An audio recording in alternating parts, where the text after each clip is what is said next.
Hi friends, welcome to our Kutti Vandu channel. America, Israel, Iran war வந்து எப்போ தான் முடியும்னு சொல்லிட்டு சுத்தமாக வந்து தெரிய மாட்டேங்குது.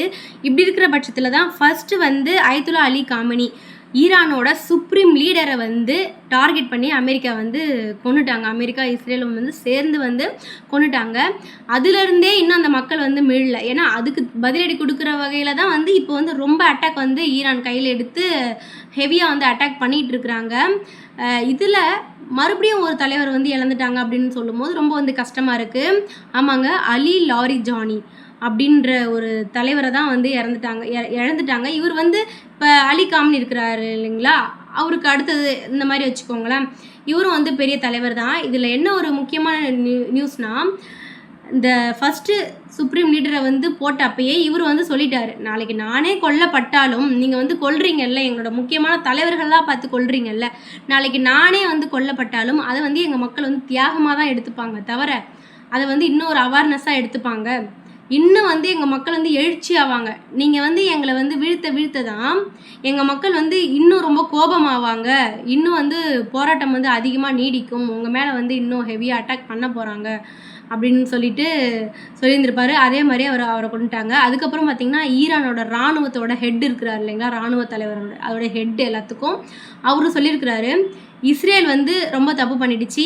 இனிமேல் தான் இஸ்ரேலுக்கு வந்து உண்மையான அட்டாக்கே இருக்குது. இது வரைக்கும் சும்மா பேசிக்ஸ் தான் நடந்துட்டு இருந்துச்சு அப்படின்னு சொல்லிட்டு இஸ்ரேலோட 100 இராணுவ தளங்கள் மீது வந்து குறி வச்சிருக்கிறதா வந்து நியூஸ் வந்திருக்குதுங்க. அது வந்து யார் சொல்லியிருக்காங்கன்னா, ஈரானோட இராணுவ தலைவர் வந்து சொல்லியிருக்கிறாங்க.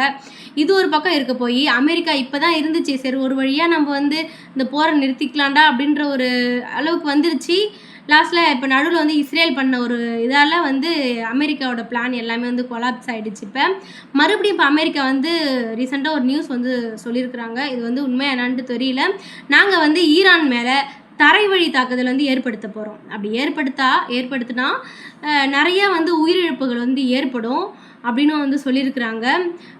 ஃபஸ்ட்டு ஈரானே வந்து ரவுண்ட் போட போகிறோம், நம்ம சுற்று கட்ட போகிறோம். போயிட்டு அவங்க பகுதியிலே நாங்கள் 2-3 கேங்கு வந்து அமைச்சு அதுக்கப்புறம் எங்களோட அந்த ஆயுதங்கள் எல்லாமே வந்து அதுக்கப்புறம் வந்து அட்டாக்கை வந்து நாங்கள் பண்ண போகிறோம், சுற்று போட்டு அட்டாக் பண்ண போகிறோம், ஈரானையே அடிக்க போகிறோம் அப்படின்னு சொல்லியிருக்கிறாங்க. இன்னொரு பக்கம் நம்ம ரீசெண்டாக பார்த்துருப்போம் இல்லைங்களா, ஜாய் கெண்ட் யாருன்னு பார்த்தீங்கன்னா யூஎஸ்ஏவோட பயங்கரவாத எதிர்ப்பு மைய இயக்குனர். இவர் வந்து ரிசைன் பண்ணிட்டாரு. இவர் வந்து அமெரிக்கா மேலே வந்து தப்பு கிடையாது. 2025 வந்து அமெரிக்கா இஸ்ரேல் சேர்ந்து வந்து இது பண்ணியிருந்திருப்பாங்க இல்லைங்களா, இந்த அணு ஆயுதம் தயாரிக்கிற நிறுவனம், செறிவூட்டப்பட்ட அணு ஆயுதம் அது பண்ணுற நிறுவனத்தை வந்து அழிச்சிட்டோம். மறுபடியும் அதை வந்து ரீஒர்க் பண்ணுறாங்க ஈரான். மறுபடியும் வந்து அணு ஆயுதம் ஆராய்ச்சியில் வந்து ஈடுபடுறாங்க இந்த நிறுவனத்தில் அப்படின்னு சொல்கிற எந்த ஒரு ஆதாரமே இல்லை. ஈரான் வந்து அணு ஆயுதம் தயாரிக்கிறாங்கன்னு சொல்லிட்டு எந்த ஒரு ஆதாரமே இல்லை. அப்புறம் எதுக்கு வீணாக இந்த போர்? எதுக்கு வந்து அமெரிக்கா இதில் எதுக்கு போய் தலையிடுது? மனசாட்சிப்படி இதுக்கு நான் வந்து சப்போர்ட் பண்ண மாட்டேன்னு சொல்லிட்டு ராஜினாமா கடிதத்தை வந்து சொல்லியிருப்பார். இதை பற்றியும் ஒரு வீடியோ வந்து உங்களுக்கு டீட்டெயில்ஸாக போட்டிருக்கேன், அதையும் பாருங்கள். இந்த போர் வந்து கூடிய சீக்கிரம் வந்து முடிகிறது ரொம்ப நல்லது ஃப்ரெண்ட்ஸ். இதில் பார்த்தீங்கன்னா இந்தியா வந்து ஹெல்ப் பண்ணியிருக்கிறாங்க ஈரானுக்கு அப்படின்னு சொல்லிட்டு ஒரு நியூஸ் வந்திருக்கு. இதை பற்றி நெக்ஸ்ட் வீடியோவில் நம்ம பார்க்கலாம். இந்த வீடியோ வந்து சப்ஸ்கிரைப் பண்ணுங்கள், ஷேர் பண்ணுங்கள், நிறைய மக்கள் தெரியாதவங்க தெரிஞ்சுக்கிட்டோம் ஃப்ரெண்ட்ஸ். மறக்காம குட்டி வாண்டு சேனலை சப்ஸ்கிரைப் பண்ணிக்கோங்க.